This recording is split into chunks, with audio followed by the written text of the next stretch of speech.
तृतीय श्रेणी भाई भौणी मानक विज्ञान क्लास को सुस्वागत।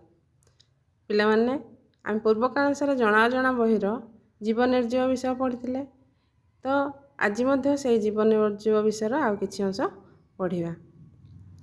तो पूर्व क्लास आम जीवन निर्जीव विषय कौन पढ़ी ना तुम्हें विभिन्न स्थान में देखुवा जिनस गुड़िकर तालिका कर देथिला। तो आम तालिका करथिले कौन करथिले से देथिला श्रेणी भितर, विद्यालय भितर, घरे, रास्तार एवं तुम परिवेश ये सब स्थान में आम कौन देखुवा जिनस गुड़िक नाम लिखिते। श्रेणी भितर कौन लिखिते कलापटा, बही, चक, डस्टर, कलम ये सब।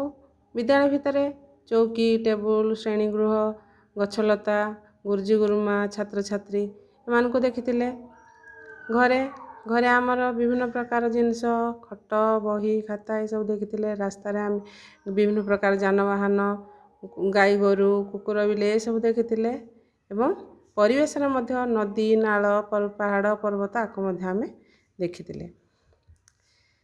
तो ये सब एमान भितर क्यों गुड़िक गोटे स्थान रु आ गोटे स्थान को जापारती ता विषय आम जानी। तो क्यों गुड़िक जापारती क्यों गुड़िक जापारती ना आमर थिला मनुष्य मनुष्य भितर आम क्या लिखिते गुरुजी गुरुमा, छात्र छात्री, पुरुष लोक, स्त्री लोक। तो एमाने सब चल प्रचल करिपारती अर्थात गोटे स्थान रु अन्य स्थान को निजे जापारती।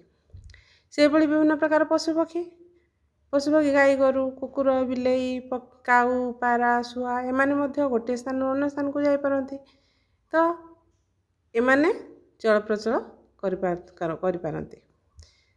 किंतु एमिति किछि अछि जिनिस जो माने कि निजे निजे जापारती नहीं।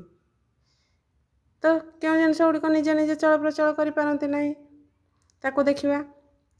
क्यों क्यों जिनिस चल प्रचल करना आम जो चेयर लिखिले, टेबुल लिखिले, कलापटा लिखिले, से भली साइकेल भी लिखिते, मोटर साइकेल लिखिते, कार लिखिते। तो एमाने सब निजे निजे चल प्रचल करिपारती नहीं। आम कह कार तो चलुची किंतु कार केबे निजे निजे चल प्रचल करिवो कि नहीं। तो विभिन्न प्रकार जानवाहन मनुष्य द्वारा चल प्रचल होती तो एमाने निजे निजे चल प्रचल हो पारती नहीं। से भली अच्छी आमर तलचित्र को देख एमान मध्य क्यों गुड़िक चल प्रचल होती ताकू लेख।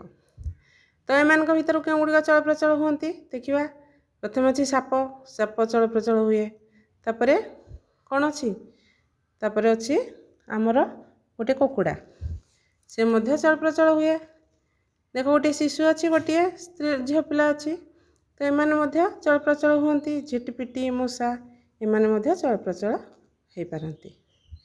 तो एमाने आउ अन्य जहाँ रहा जो साइकेल अच्छी, रिक्शा, बस, ट्रक, चेयर, चश्मा तो एगुड़िक कौन चल प्रचल हो पारती नहीं। बस, ट्रक ये चल प्रचल हेले क्या द्वारा चल प्रचल होता है मनुष्य द्वारा।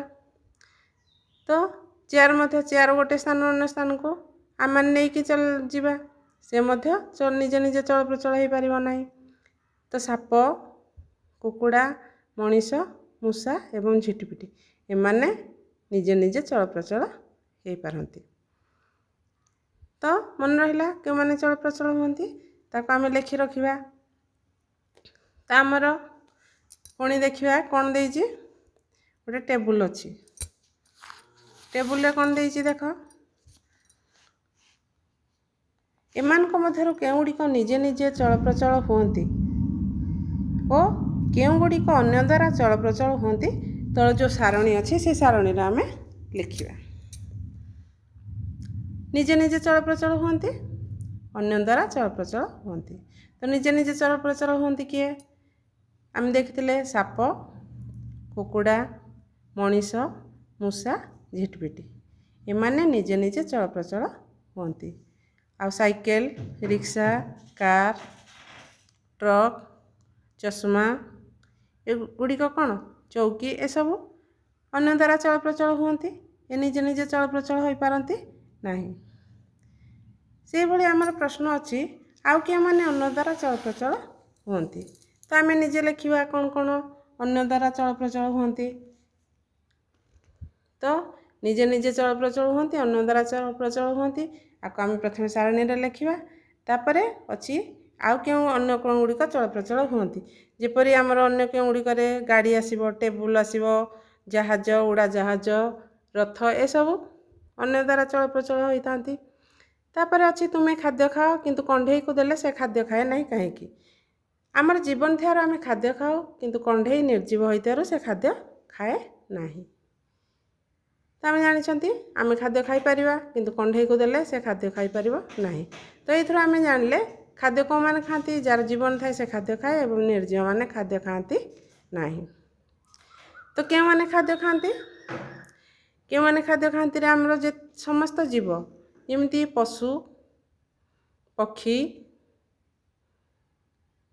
ତାପରେ ଅଛି ଆମର କ'ଣ ନା ମନୁଷ୍ୟ, ଆମେମାନେ ଆଉ କୀଟପତଙ୍ଗ, ଏମାନେ କ'ଣ କରନ୍ତି? ଖାଦ୍ୟ ଖାଆନ୍ତି। ତା ସହିତ ଆଉ ଗୋଟିଏ ଜଣେ ଅଛି ଯିଏକି ଖାଦ୍ୟ ଖାଏ କିନ୍ତୁ ଚଳପ୍ରଚଳ କରିପାରେ ନାହିଁ। ସେ ହେଉଛି କିଏ? ଉଦ୍ଭିଦ। ଉଦ୍ଭିଦ ଖାଦ୍ୟ ଖାଏ କିନ୍ତୁ ଚଳପ୍ରଚଳ କରେ ନାହିଁ। ସେଥିପାଇଁ ତୁମମାନେ ଗୋଟେ ପରୀକ୍ଷା କରିବ। ତ ପରକାଂଶ ପାଇଁ ମୁଁ ତୁମକୁ ଗୋଟିଏ ପରୀକ୍ଷା କରିବା ପାଇଁ ଦେଉଛି। 2ଟି ଛୋଟ ଚାରା ଗଛ ଆଣିବ। ତ ସେଇ ଗଛକୁ ଗୋଟିଏ ଗଛକୁ ମାଟି ଥିବା ଡବାରେ ଲଗାଇ ପ୍ରତିଦିନ ପାଣି ଦେବ। ଅନ୍ୟ ଗଛକୁ ଖାଲି ଡବାରେ ମାଟି ନଥିବା ଏବଂ ରଖିବ ଏବଂ ପାଣି ଦେବ ନାହିଁ। କିଛି ଦିନ ପରେ ଦେଖିବ ଏବଂ ଲକ୍ଷ୍ୟ କରି ଏହି ବିଷୟରେ ଆମେ ପରକାଂଶରେ ପଢ଼ିବା।